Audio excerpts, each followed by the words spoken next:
Good evening. On behalf of KPCC and LAist, welcome to this special AirTalk virtual event with some of the cast and creators of the Amazon series Bosh as they look to the final season of the show. I'm John Cohn and I manage live programming and events for KPCC and LAist. And while we look forward to the return to in-person events, we're pleased you've joined us online this evening. All of the programming on KPCC and LAist is made possible by the generous support of our members, you. Thank you so much to all of you. If you're not already a member and you're in a position in which you can give, you can visit us online at support.kpcc.org/in-person. While you're there, if you want to stay up to date on upcoming events, both virtual and eventually in person, please sign up for our events newsletter. Throughout this evening's event, I invite you to engage with us and your fellow attendees in the chat. To join the chat, you should see a prompt to log in right under this video window on the event page. Just enter your name and your email address to access. And don't be shy about sharing your questions or comments about the show. And for questions, please let us know your name and where you're joining us from. A live text transcript of the program is also available directly under the chat window. And if you want to go back after the event and watch it again or share with somebody who wasn't able to join us tonight in real time, the full event video will be right here where you're watching now. You can find this page at kpcc.org/in-person. That's enough of me. Without further ado, the host of Southern California's longest continuously running daily talk program, none other than my friend, Larry Mantle. John, thank you so much. I'm so excited about tonight's program. My favorite television series, Bosh. We get to talk about it with stars of the series and with the man who created the character of Bosh, one of the executive producers of the show, joining us as well. So it's a very special night, and I'm so glad you could be with us. And just to emphasize what John Cohn was just saying about your questions, I know with the many people that are watching this evening that there are a lot of great questions, a lot of Bosh experts, and so please, put those questions in the chat, as John said, put your first name, where you're watching from, just to give us a sense of place, and that will be terrific. I've had a chance to see 4 of the final 8 episodes of this final season, which debuts on Friday, the 25th. All 8 of the episodes drop on Amazon Prime Video at that point. And I can just say you've got a lot of great drama coming up with this final season of Bosh. Michael Connelly's character, Harry Bosch, is fascinating to me for a number of reasons, one of which is I love his haunts. I love his sense of Los Angeles and the history of the city. As a 4th-generation Angeleno myself and lover of such places as Musso and Frank and other locations that are frequently in the film, jazz clubs and the like, that's a real pleasure for me. The other thing is that my grandfather essentially was Harry Bosch back in the 40s and 50s. He was LAPD Hollywood homicide detective Arnold Hupka, paired with Colin Forbes. The 2 Hollywood detectives were written up in all kinds of true crime detective magazines. I have a photo on my desk here at KPCC of my grandfather having fished a gun out of MacArthur Park Lake that was used in a murder case in Hollywood on Sunset Boulevard. And he found the gun in the lake using his bare feet to bring it up from the dirt at the bottom of MacArthur Park Lake. So this is history in my family as well, and I'm very excited that we get to talk about the fictional Hieronymus Bosch character created by Michael Connelly, of course. And not only does Michael Connelly, the author of 22 Harry Bosch books, and many other novels, including The Lincoln Lawyer, joining us, but we also have with us Henrik Baston, who is executive producer of not only the current Bosch series, but the spin-off series to come on Amazon's advertiser-supported streaming service, IMDb TV. That show is going to start filming very shortly. Also with us from the cast of Bosch, star Titus Welliver as the title character, Detective Harry Bosch. Also with us from the series is Jamie Hector, who of course plays Detective Jerry Edgar and has quite a fascinating arc in the series in its final season. Also with us is Amy Aquino, who of course you know is Lieutenant Grace Billets. Also with us from the cast is Madison Lintz, who plays Bosch's daughter, Maddie. All of them joining us in our conversation this evening. Michael, let me just start with you. What array of thoughts do you have about the final season of this series getting ready to drop on Friday? Well, I would think almost all of us here are pretty proud of the show. We probably went further than we ever would have dreamed. I know that happened with me. 7 seasons been pretty amazing. And I think each season, maybe even each episode, we raised the bar and met that. So it's a show I think that will stand over time for a while. And so I'm very proud of that. And the other part was that we knew going into it, it would be the last season, so we could write to an ending. And that was very important to us. And I think all these characters that we have on the screen today all come to an earned and valid conclusion in this season. For those who haven't heard you describe the origins of Harry Bosch, you're writing for the Los Angeles Times, covering policing and crime in the city. How did the character come to you?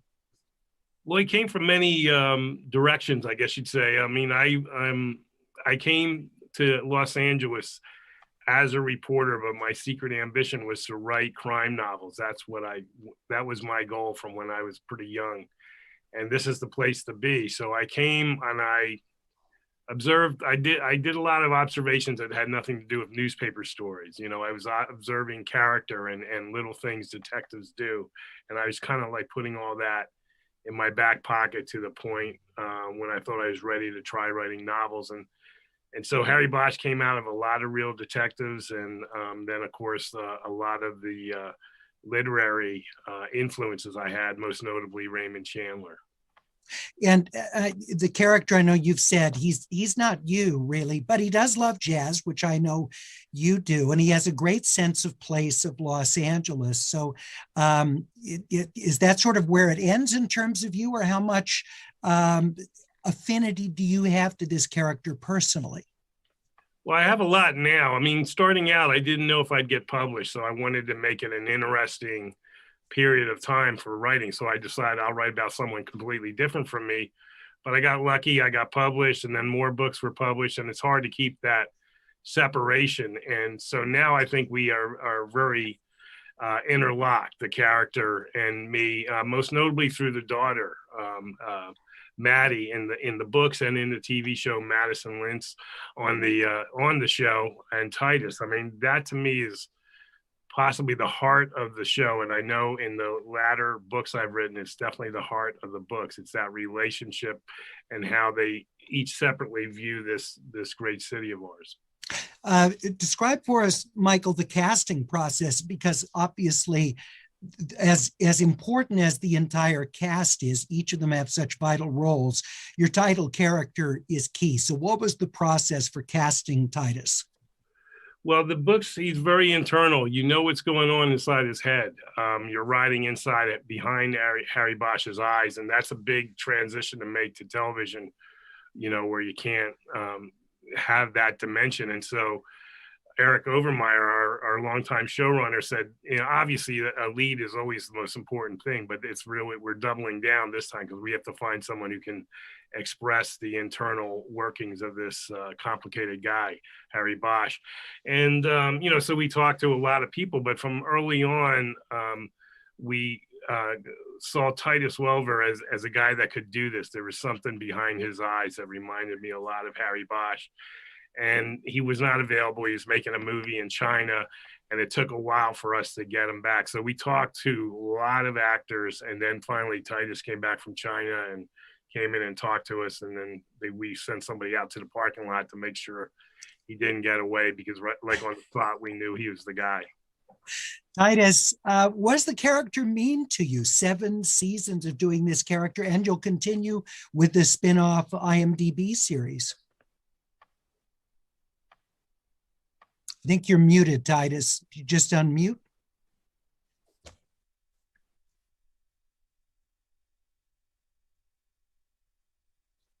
As technically savvy as Harry Bosch. Yeah, Harry and I are linked in that way. Technology is not my friend. Well, the role of Harry Bosch is the greatest gift that I could ever hope for as an actor. To have such a deep character with lots of different facets, places to go, and things to play, and he's a very complex character. And it was, I've never won the lottery. I've never won the big mega Powerball or anything like that. But if I won it tomorrow, the money would be great. But the artistic and intellectual sustenance is not matched by anything. And it's a huge gift. And it's just been to be able to realize his character over this many seasons is an even bigger gift. It's allowed us to use Michael's books and utilize them fully, and at the same time, because of our process, to intertwine books together. And so it's been a win-win in that regard. That a challenge for everyone, but a gift that just continuously gives. He's a complex character, and so I wonder, all these episodes, nearly 70 episodes or so, do you feel like you really understand him, or do you feel like even as you continue to portray the character, you're still learning about who he is? No, I felt like I understood him when I read the script, and also when you read the books, he's a very, very clearly drawn out character. But playing him and seeing what the writers were going to come up with was a different process. But I think I've always understood who this character is, and I think that's what drew me to the character, and I think that's what draws the people who read Michael's books and who watch the show. You can't help but love this character because he's a real human being. There's a depth and there's a humanity to him and a vulnerability to him. And God forbid a person was a victim of a violent crime, they would want someone like Harry Bosch to investigate that murder, because he is relentless and he's a quintessential anti-hero, right? He's got a flawless moral compass, and he can be circuitous in his process because he doesn't suffer fools, and he doesn't like bureaucracy, and he's not a political animal whatsoever. And I think that's what makes us root for him, because we know that he's on a righteous pathway, and is not corrupt, right? And there's a beauty of that. Despite all that, his character has not been corrupted. Michael, in the books that you've written since the TV series started, has Titus's portrayal had any influence in how you picture the character as you write him, or do you keep those senses completely discrete? I think it would be impossible to keep it separate. And, Titus also does the audio books, and that's my way of looking back at my books. I listen to them. I don't necessarily reread them. And so his voice is very much in my head when I'm writing. I was writing the books for a long time before the show happened. And so I kind of have a blurry image in my head that's still there, but Titus's voice is there. But the show has definitely influenced the writing of books. I've spread the story out among other characters, and that's what we did. The books up until the point of the show were very much Harry Bosch, on the case, relentless. you only see the world through his eyes. And now I've jumped to a few other characters since then. And that's very much, I think, the result of being in a writing room and knowing, we didn't want to kill Titus by making him carry every single scene. So we, much more so than the books, we've developed, Jerry Edgar and Grace Billets and Maddie, and Maddie living with Harry Bosch, and just the things that we've done with her that are way off book have been pretty wonderful to me. But I think it all circles around and comes back and influences what I do with the writing of the books. In the season's first episode, an arson fire at an East Hollywood apartment building leads to multiple deaths, including a young girl who wasn't able to escape the building due to a locked fire door. In this scene we're going to watch right now, Harry and Jerry visit an executive for the company that owns the building. You heard the name La Mayorista? Sounds like a gastrointestinal ailment, like La Turista. How about Melinda Morales? Refresh my memory? 75-year-old grandmother you're trying to evict. Drugs were being dealt out of her apartment. Not by her grandson, who doesn't even live there. LAPD arrested him on the property. Okay, so mission accomplished, which is why you brought in the new manager. To clean up the building, yes. So why evict the old lady? Violated her lease. We don't tolerate excessive tenant interaction with law enforcement. Catch-22. Your manager calls LAPD about the dealers. LAPD comes and talks to your tenants. You evict them for talking to LAPD. Only when it becomes a nuisance. Then we invoke the nuisance clause. I gotta say, call me crazy, but one might get the impression that you're trying to push your tenants out. We're making our buildings safer. For everyone. Including locked fire doors and dead 10-year-old girls? No one feels worse about this tragedy than we do. Jamie, Hector, let's bring you into the conversation at this point. Thank you so much for joining us this evening. Your character has gone through a tremendous dramatic arc over the past season and now into the final season. Share with us what it's like as your character is really going through hell. Sleepless nights, pain, anger. Well, you know what? It's a beautiful journey, right? Because like Titus shared with us earlier on, it's just wonderful to actually have this kind of material to actually sink your teeth into. Jerry Edgar started off with a wife and his two boys, and by the end, he's divorced and another man is in his home. He's struggling with, he's grappling with what it's like, now killing someone, even though that person is on the wrong side of the law. And just the struggles and the twists and turns of his life and his journey is a wonderful challenge for me. It was fun playing it. I enjoyed watching the character grow and develop throughout 7 seasons. I got a chance to live with Jerry, even his wardrobe, right? I mean, we always talk about his wardrobe. But it's a big deal, right? Because there's times that I would be on set and Amy and Titus would be there, and if my tie was off just a little bit, they would address that situation because they know Jerry is so sharp with it. But as you watch throughout this season, there are moments that Jerry enters into the scene totally disheveled, mentally, physically, spiritually. He's going in another direction. So just, have an opportunity to actually live in Jerry Edgar was just truly a blessing. Jamie, you have terrific chemistry with Titus, your two characters.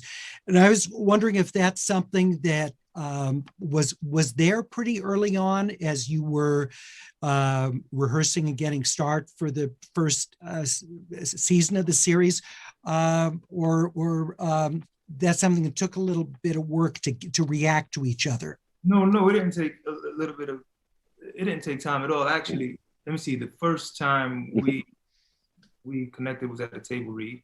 And after that, it was at lighting, right, Titus? I think it was a test shoot that we're having. And then we connected immediately after that.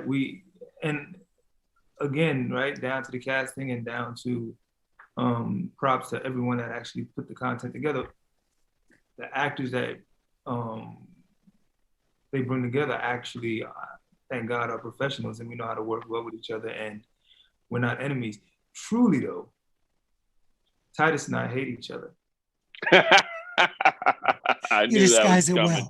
well. Man, you just telegraphed that joke completely. I was waiting for it. No, That's my why I guy. can't work with you anymore. I know, right?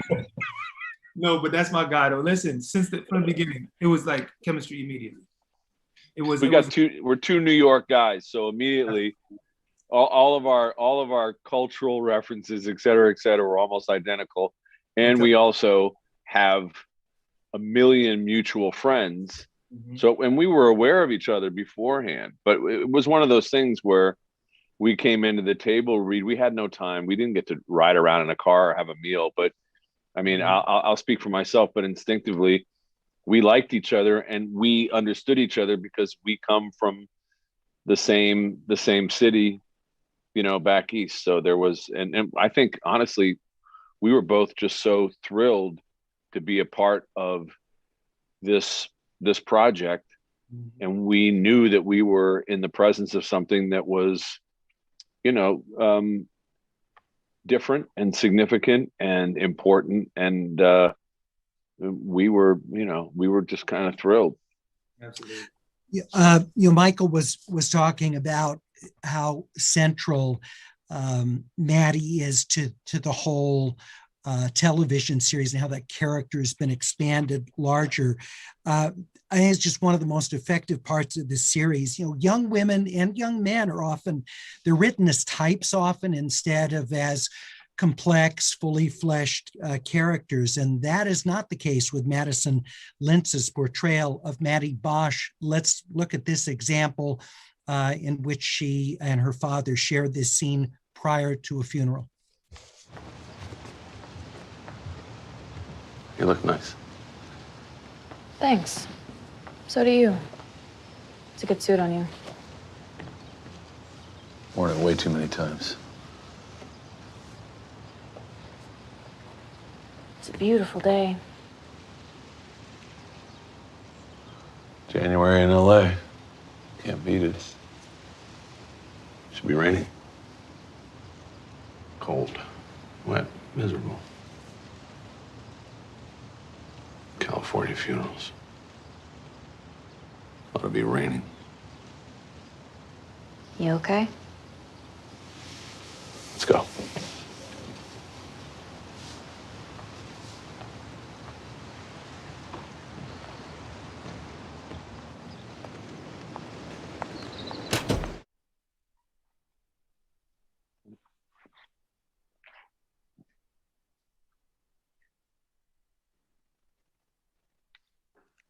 Larry, you're mute. Thank you. That's a problem when the host is muted. Madison, share with us what this character's growth has meant to you as an actor to get to portray this character. Goodness gracious, what better way to grow as an actress than to be of this caliber and for this long. I never thought that I would get an opportunity like this in my whole career. So every season, every day on set is like a blessing to me. And as Maddie grew, I think I grew as an actress as well. And I grew as a person as well. And so what a special part of my life this has been. And Titus has heard it all the boyfriends, all the drama. So he's been really great to talk to through all of that. No, I'm just kidding. Yeah. What about from younger viewers of the series? Have you had people come up to you, talk about the character and the level of sophistication of the character compared to typical portrayals of a young woman like the character of Maddie? Can you ask that question one more time? Yeah. Have you had young people come up to you who watch this series and talk with you about the character and express their feelings at all about the character you're playing? Not really, just because most of the people who enjoy the show and love the book series are of an older age. What I have had are people who come up to me and they don't understand how to make the connection that they've seen me on a TV show. That's just not how they grew up. And so I'll have people come up to me and be like, well, you went to school with my daughter, didn't you? Or I know you from around. And I'm like, I'm so sorry. I'm so sorry. We don't know each other, I don't think. And it's fun to watch them make that connection, because that's not how that generation is compared to mine. Yeah. And what about sort of the character finding herself, professionally and in relationship to her father, because her dad is a kind of larger than life figure, a legend in law enforcement, and your character is trying to find herself in law. She's gravitated toward that field. Talk a little bit about how you see her trying to find her place and navigate around this father who sort of, blots out the sun.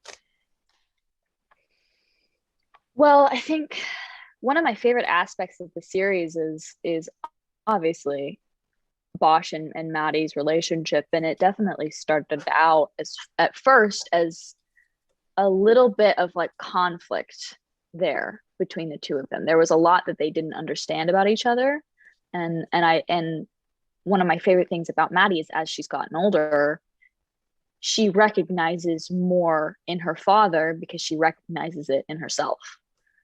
And so that was prevalent a lot in season 6, and it's prevalent in season 7 as well. And so as she understands herself more, she understands her father, and in the way she grieves, in the way she processes things, in her emotions and opinions about things, all start to line up a lot with who her dad is.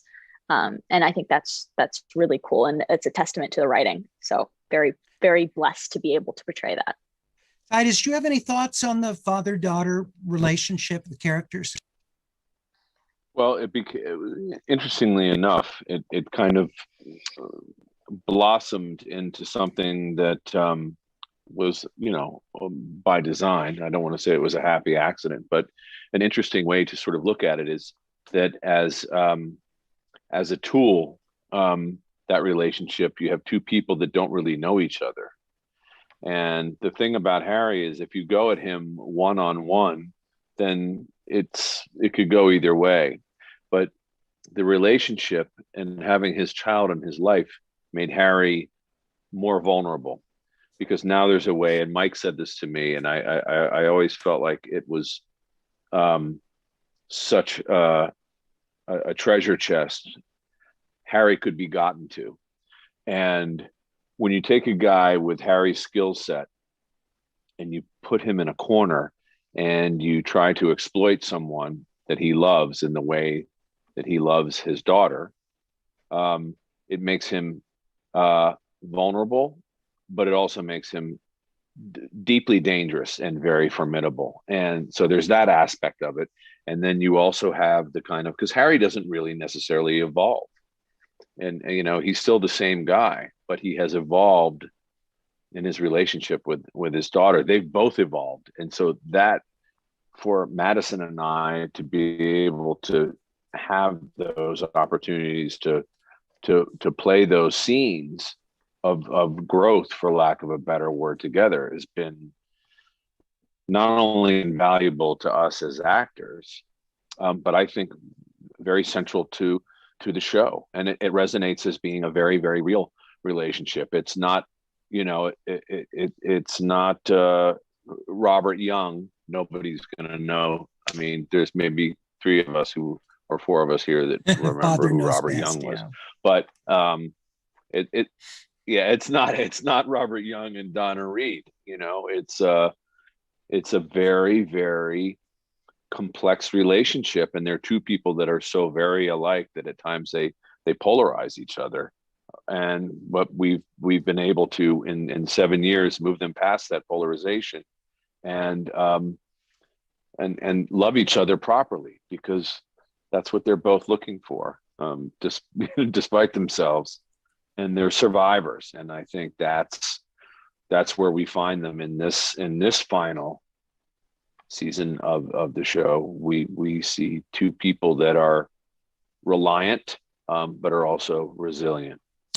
This season, Lieutenant Grace Billets faces a series of homo-hostile slurs and vandalism that she suspects are coming from within the department. And let's watch this scene where a confrontation occurs. Instead of coming to me like a grown-up. You were going to say like a man, weren't you? Your words, not mine. Like a grown-up, she lodges a complaint, triggers an IA investigation, which we're all in the middle of, and which is taking up way too much of my time. I say let's wait for the results. It's gotten worse. There's been another incident, and Sergeant Mankiewicz has opened another 128. You got absolutely no evidence any of my officers, are involved in any of this shit. Don't worry, I'm collecting it. Oh, bring it on. Let's be honest, Billets. You rub some people the wrong way. Right back at you, Don. Amy Aquino, thank you for joining us this evening. I've asked your co-stars what they think of their characters, and how do you relate to the lieutenant? I adore Grace Billets. She is who I want to be when I grow up. She's honestly, she started as a wonderful, interesting, loving, tough, smart woman who's made this commitment to this very unusual profession for a woman, and is in it wholeheartedly. She's just grown over time. She's flawed.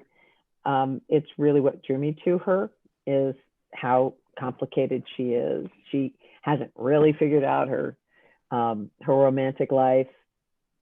She came to her sexuality later in life, and I like that she's kind of confused. You get to see her. You get to see her working through her life.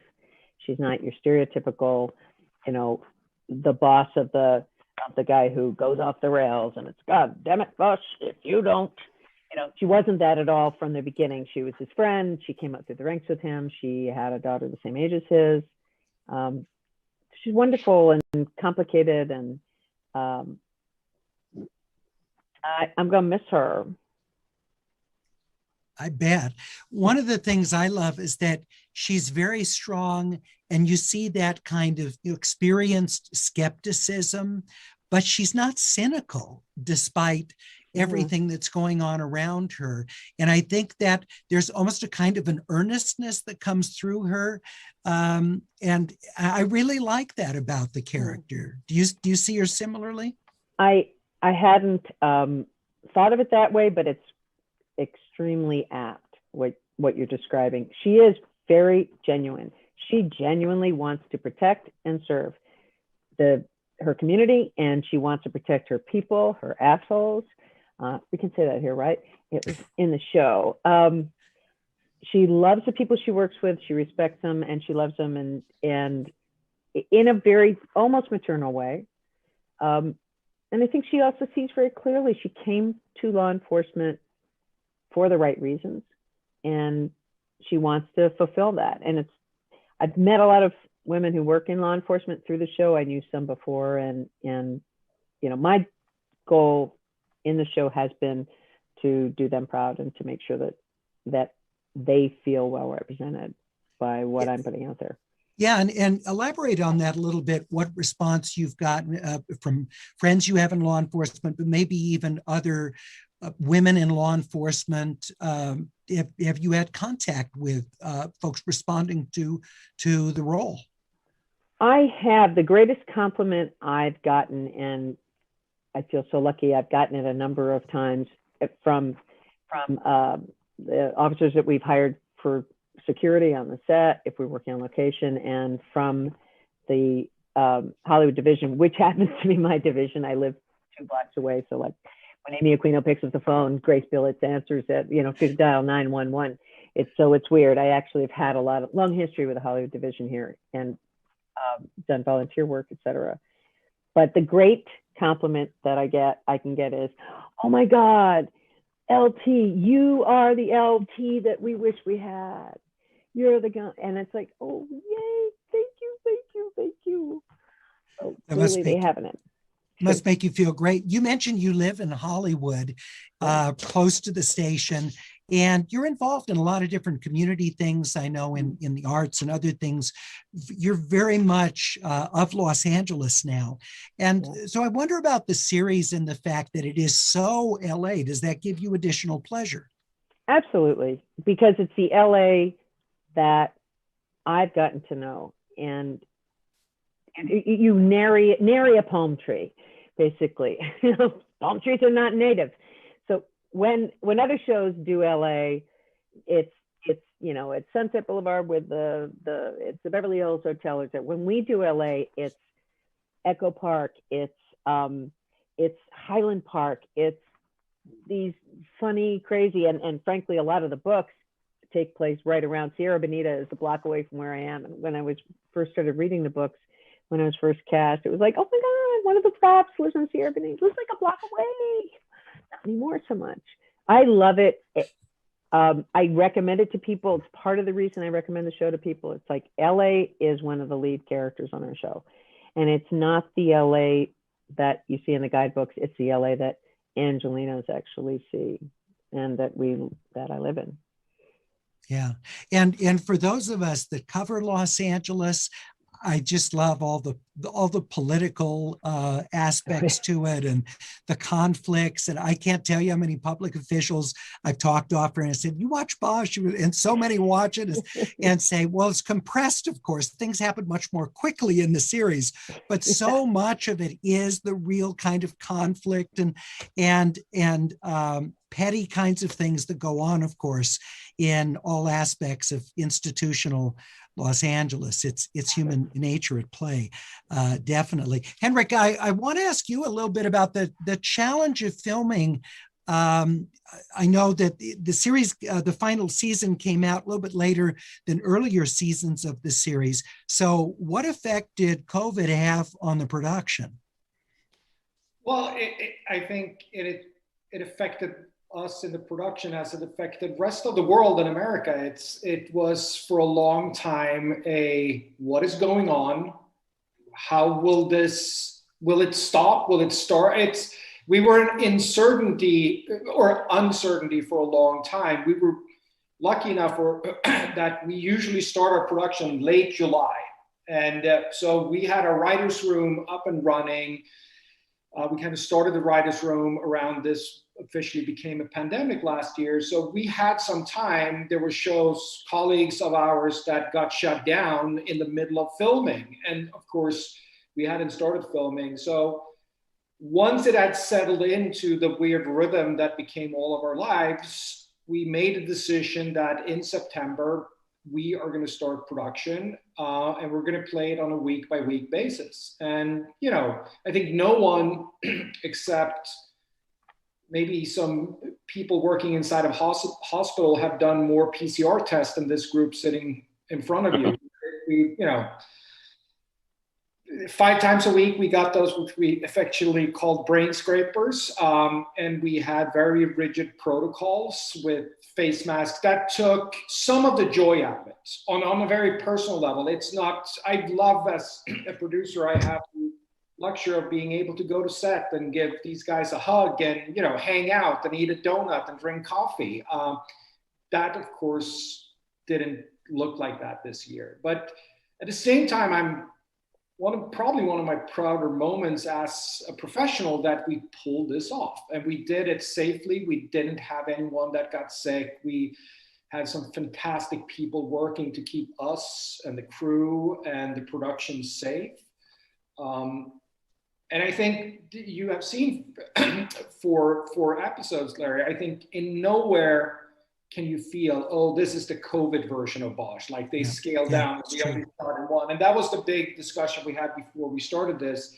If we do it, it has to be as big and spectacular and looking as much as LA that any previous season have done. Otherwise we shouldn't start. And I feel personally we pulled it off. And but it was a challenge to kind of sum it up. Yeah, and did you have any cases of COVID that shut down production, or was it able to be continuous? We had one very brief shutdown. We got a positive test, and depending on where that, not to go into details, but depending on where in that person worked in the production, you had to shut down. So I think we were down for 4 days or something like that. Correct me if I'm wrong, but 4 days. And so that was the extent of it. But you as a producer, and any of the actor as well, I think you woke up each morning with a knot in your stomach, because we did test then every day, and I got the results 5 a.m. in the morning. We got it from the medical company, and you kind of open that going like this: is someone sick? Do we have to shut down?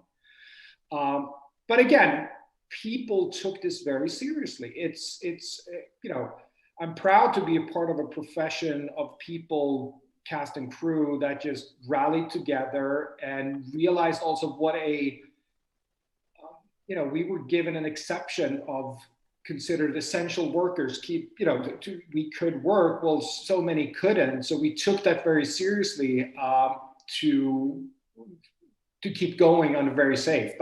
And you didn't consider delaying production altogether until after a vaccine? Were you concerned if you delayed that long that there'd just be too big a gap between 6th and 7th seasons? No, we would have delayed in a heartbeat if we couldn't have done this in some kind of safe manner. And it's always, we could have delayed it 1 month, we could have delayed it 6 months, but we felt that either we go now in September, or we were going to push it, I think, 6 months. And at that point, this is kind of where COVID had settled in, and before the surge, and we were done before that Christmas surge. So it was a gamble, but that's the nature of our business, that you take a gamble, and we came out on top.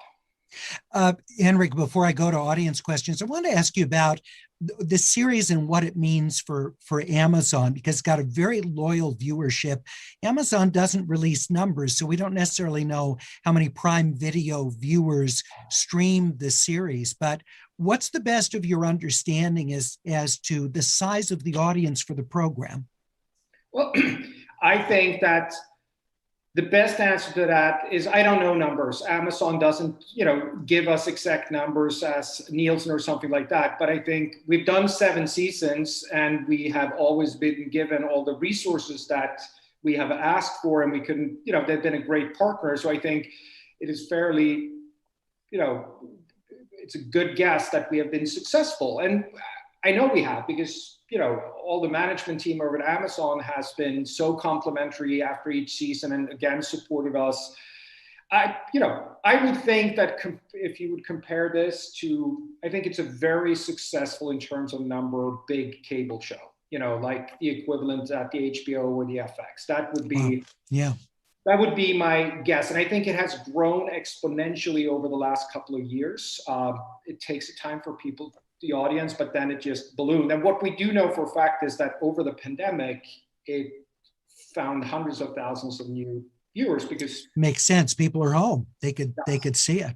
Yeah. Well, let's go to some questions from members of our audience. Let's see. We have Tracy, who's watching in Atlanta, asks, were any of you in the cast allowed to keep any keepsakes from the set after it was struck for the final time?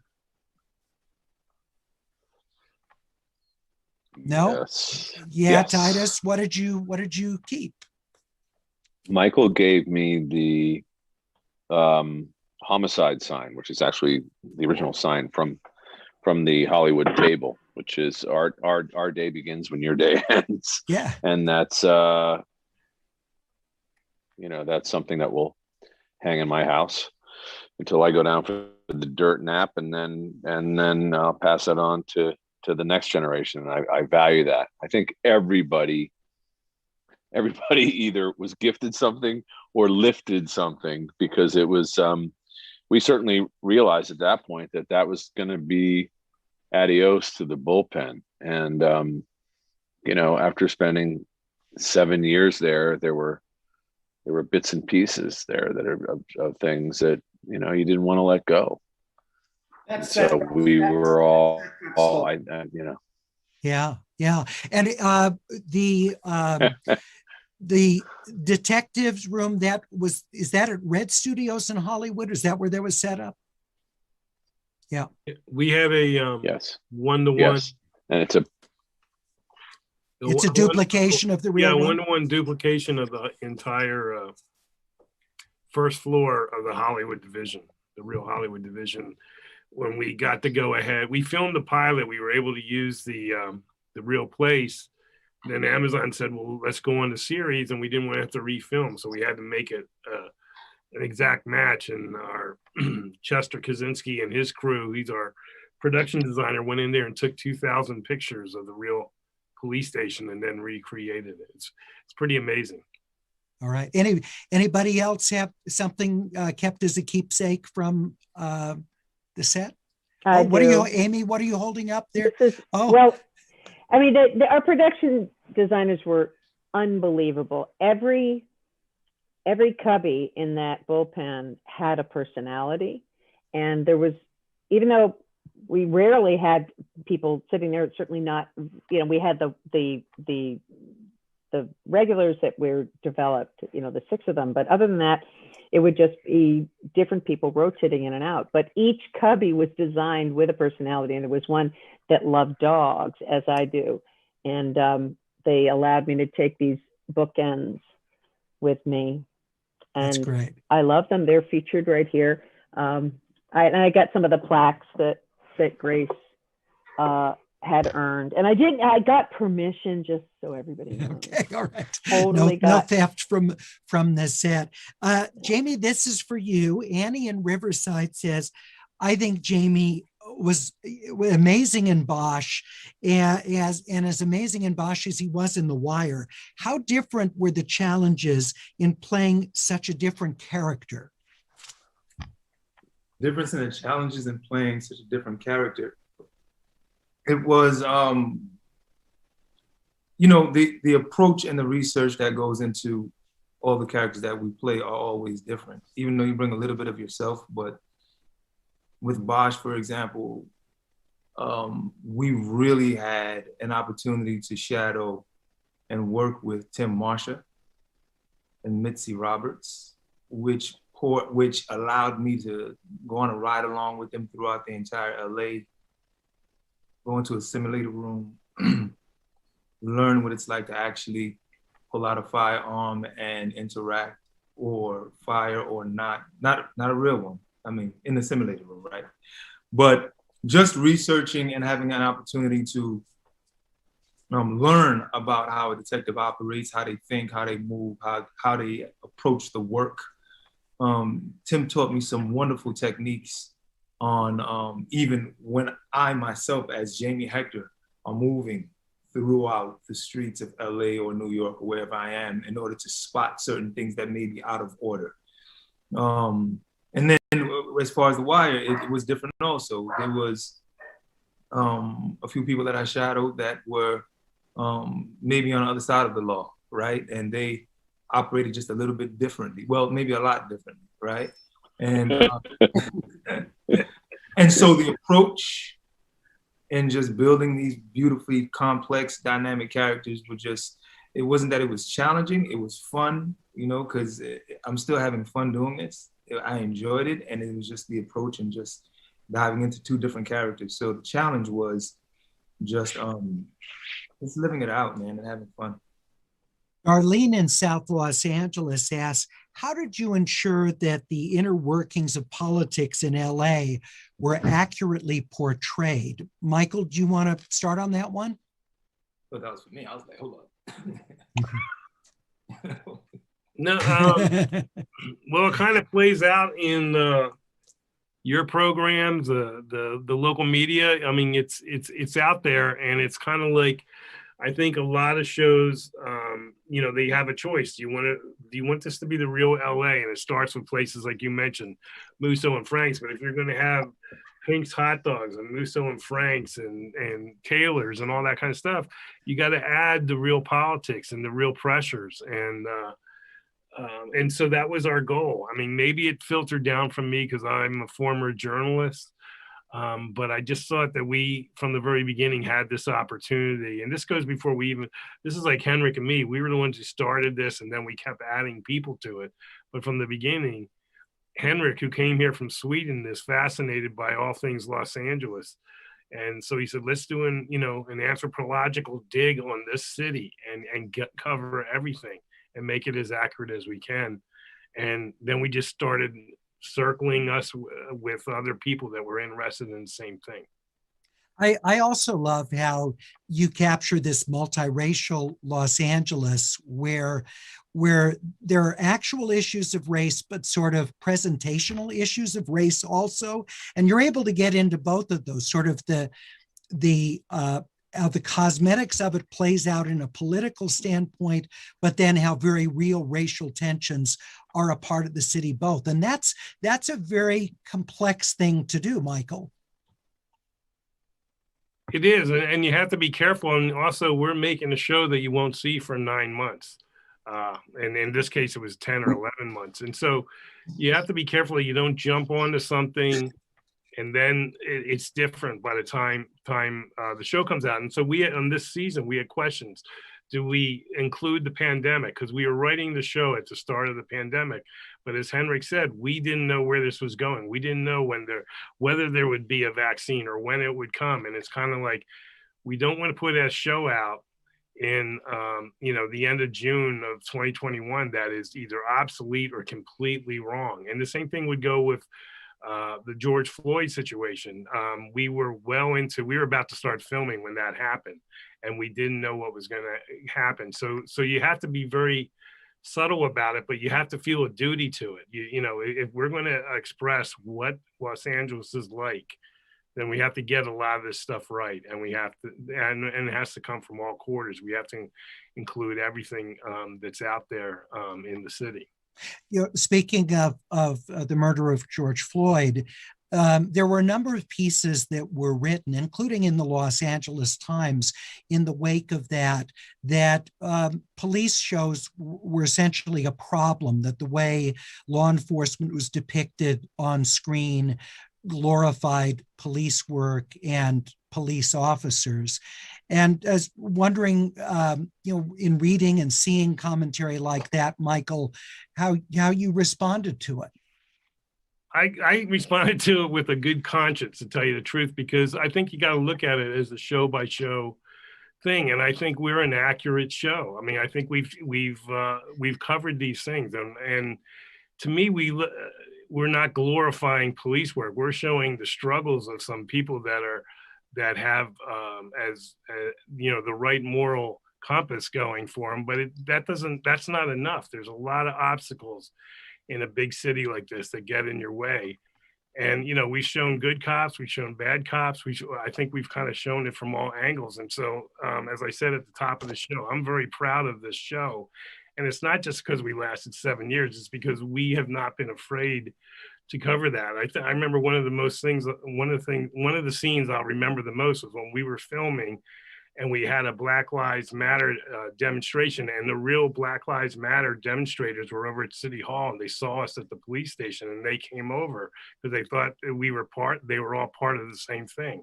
And it was like, no, this is actually a TV show.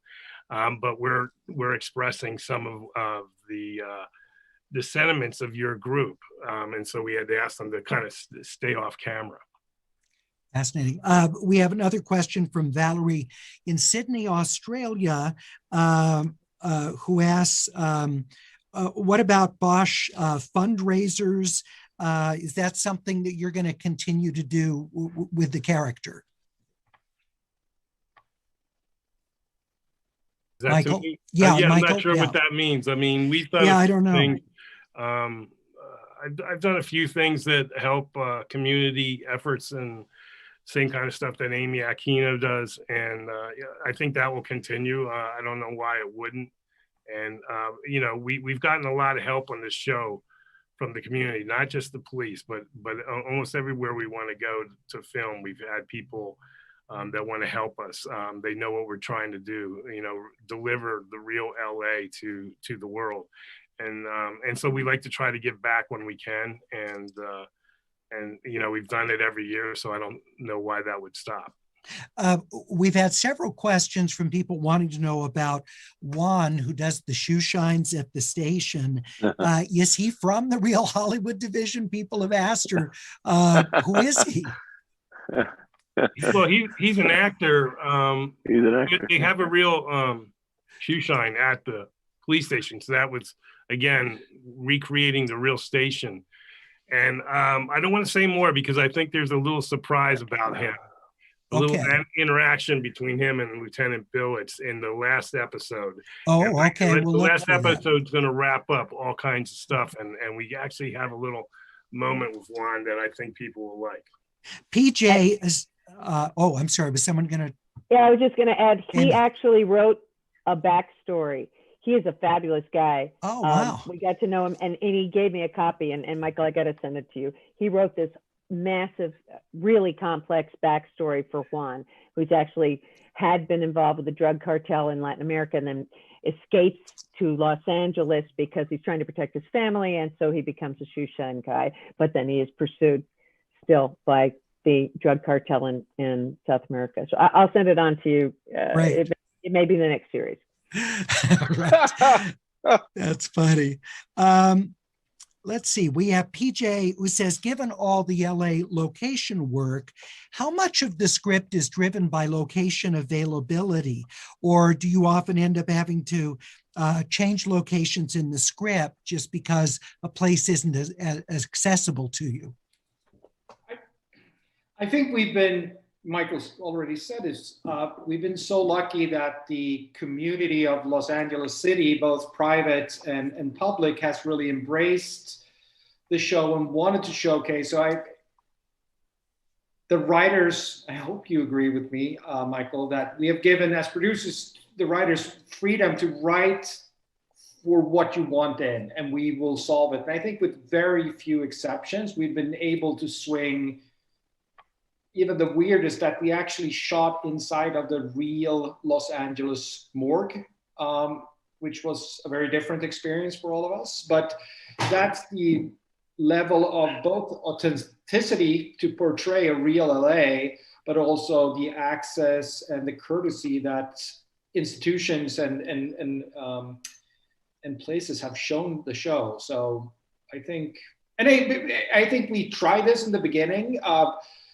And then we got this response from the audience. They loved that we were in these weird, odd LA places. And then it just became, we have to sort it out. So yeah, I can't really think of anything that we haven't been able to access. That's great. That's great. You've been able to get your first choices for those scenes. Hoyt asks, Maddie, can you talk a bit about how Madison, your character, is how she's going to evolve? Do you think in the spin-off series? Do you have any sense of where she goes?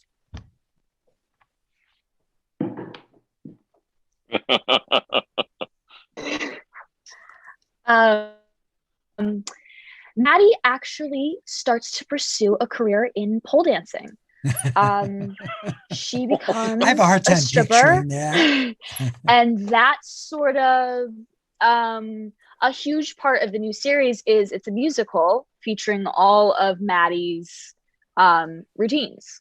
So it's been super fun, sort of preparing that part of Maddie, and I think everyone should hopefully will really enjoy it. Sounds very LA, actually. Yeah, I mean, it's yeah. No, I'm just kidding. I am afraid, so I'm not saying anything else other than that. Okay, all right. Michael, is there anything that you can share about the evolution of the characters who are moving on to the spinoff? I mean, it's tough because everything's a spoiler, but you'll know where Maddie's going if you watch season 7. Okay. So it sets up the spinoff. Yeah, and so if I told you what she's going to do, I think it would impact the viewing of season 7, and I love season 7 so much for every one of these characters. You know, as I say, they kind of go into a tunnel and they come out of a tunnel by the end, and so why give it away now? So watch the show and you'll know where we're going. Okay. It's a revenge series. She goes on a killing spree with Juan, the shoe shine guy. They go back down to sort of, settle all the scores. And so, yeah, Maddie, basically, she's kind of like a Jean Reno character. It's she and Juan. And Henrik, which characters are going into the IMDb TV series? Well, the three main characters from this wonderful cast of the original show is Madison, Titus, and Mimi Rogers. They, are the official, but we hope that during the course of the spinoff, it's the same universe.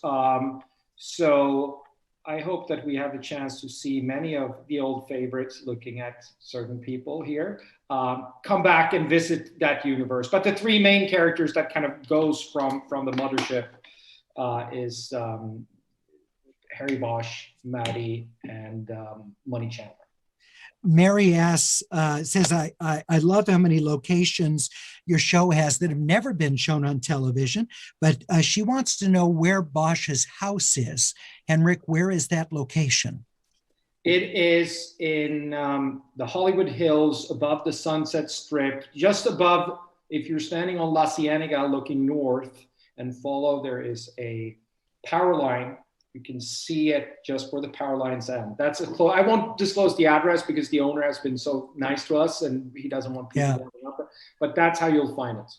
I grew up in a stilt house in the Hollywood Hills in Beechwood Canyon. So I've had people who knew my house where I lived as a kid who said, is that the same house you grew up? Because it's very similar with a spectacular view like that as well. So every time I see that, it's sort of comforting for me to see that great house. And the how Harry got that house, Michael, that was the money that he got from Bosch doing being a consultant on a film. Is that right? Yeah, he sold his life rights to Amazon, and then he bought that house. but Larry, did you say your dad was the cop, a homicide cop? My grandfather, Arnold Okay. Hopka, Hollywood homicide detective in the 40s and 50s. Okay, I thought we had a precedent for a cop living in a house like that. No, I'm sorry. Sorry. Yeah, we have to Nice try. you have to remind the viewer every now and then that Harry sold out to Hollywood so he could get that house. Let's see, we have other questions from people coming in. Sarah in Altadena says, I moved from the Netherlands to LA in 2018. Reading and watching Bosch has helped me get to know the city, so thank you.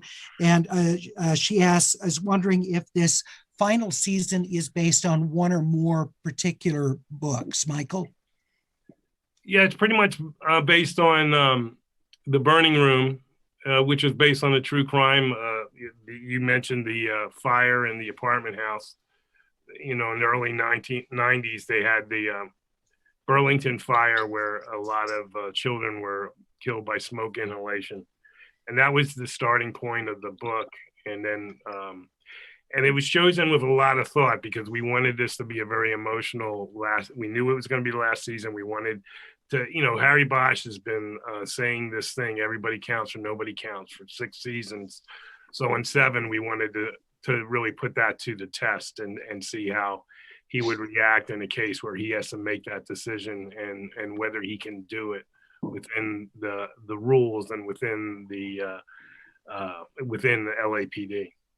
You've had seasons that have done a couple of books, right, that have pulled storylines from them to create a new arc for the season. Yeah, it was interesting. The deal Henrik made with me in the beginning was for all my books.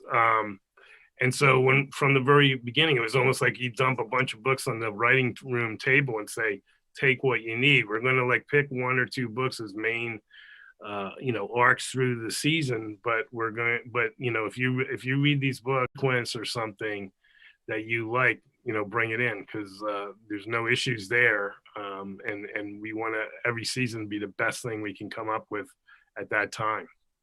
Henrik, for all the other writers that you use over the course of these many seasons, these are all professionals, of course, but I wonder, any of them talk about possible intimidation because of Michael's fame, because of the success of the characters, the world that he's created? Did they feel the pressure of that? I think we all did. I mean, many of us came into this as huge fans. I certainly did, as huge fans of this book series. And I think at the point where Michael and I met, he had written 17 books about this character. It's iconic. And then you're going to take it upon our shoulders to take this beloved millions and millions of books sold and create a TV show on it. Yeah, you have some healthy respect, and I think we all would say it to Michael's, we do say it to Michael's face. The second Michael walked into that room, it also kind of like, oh, this is going to be wonderful, because he said, as long as we're true to the DNA of who this character is and why he does what he does, use my books, use them freely, and invent.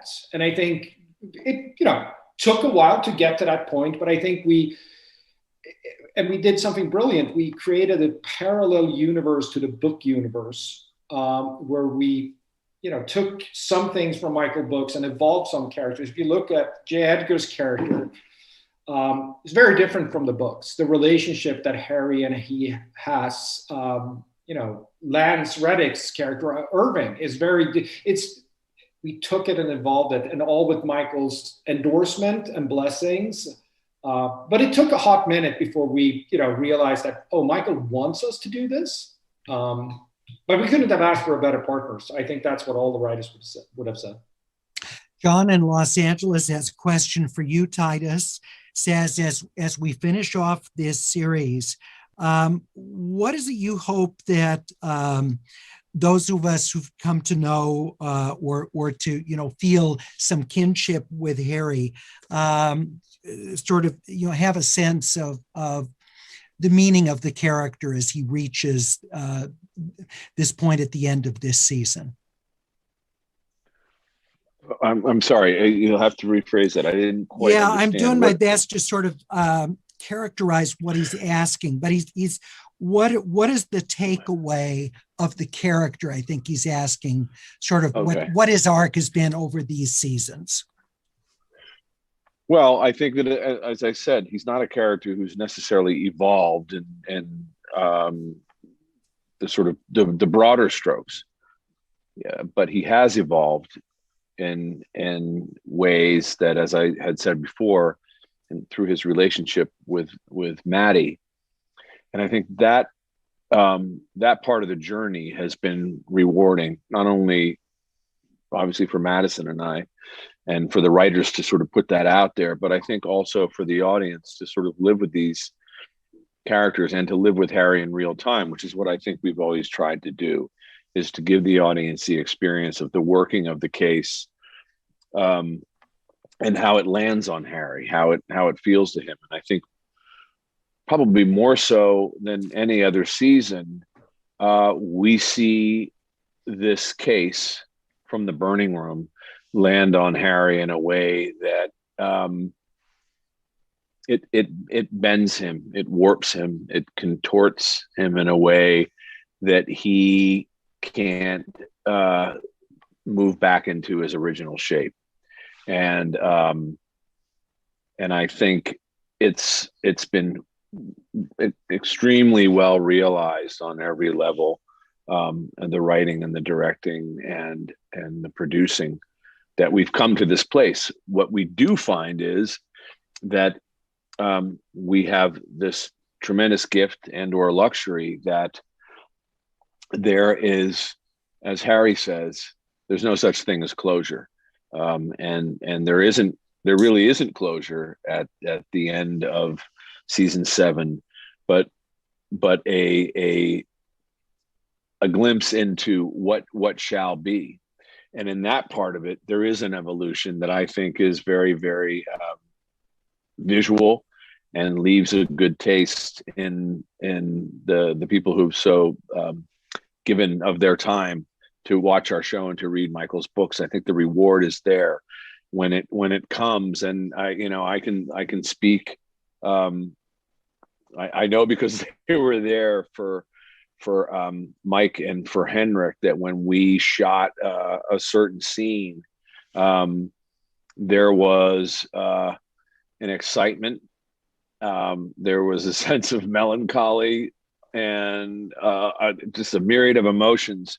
But for me, it's the aha moment, and I always look forward to those in the season. It's sort of in the moment when you're watching it for the audience, when they see that decision being made by Harry that he's going to pursue a case or how he's going to pursue it. There's a wonderful aha moment that will really put a huge smile on people's faces, and then they'll kind of go, all right, it's the connective tissue to the next step. So it's not, when people say spinoff, I say it's not a spinoff, it's a continuation of life, like real life.